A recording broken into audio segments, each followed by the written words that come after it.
الله من الشيطان الرجيم.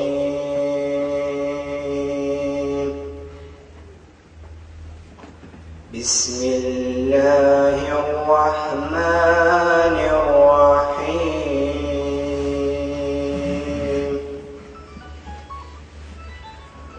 وسواء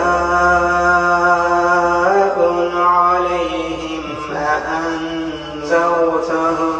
أم لم تنذرهم لا يؤمنون. إنما تنذر من اتبع الذكر وخشي الرحمن بالغيب. Allah Celle Celaluhu ile bir kul tanışırsa kulların korkusundan emin olur kardeşler.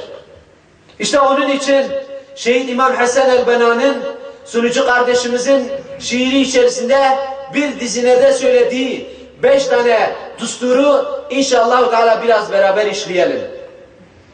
Şehit İmam ne dedi? Evet, bizim gayemiz Allah'tır. Önderimiz Resulullah'tır.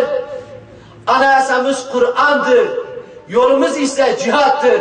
Ve en büyük temennimiz Allah yolunda şehit olmaktır. Kardeşler. Evet, gayemiz Allah'tır. Biz Müslümanlar olarak istiyoruz ki insanları Allah-u Teala ile tanıştıralım. Bütün perdeleri aradan çekelim, sökelim, atalım ve kulların gerçek manada Rablerine kul olması için insanları Allah-u Teala ile tanışmaya davet ediyoruz. Allah-u Teala'yı tanıtıyoruz. İşte çünkü bizim gayemiz Allah'tır. Allah'ın rızasıdır. Onun hakkını anlamaktır. Onun insanlığın üzerindeki olan nimeti hatırlamaktır. Ona göre boyun eğmek. Ona göre candan ve serden geçmek. Batıldan kaçanlardan eyle. Amin. Bizi rızanı kazananlardan, rahmet-i rahmana kavuşanlardan eyle. Amin. Bizi zikrinle dolup taşanlardan, ruhunu senin yolunda feda edenlerden eyle. Amin.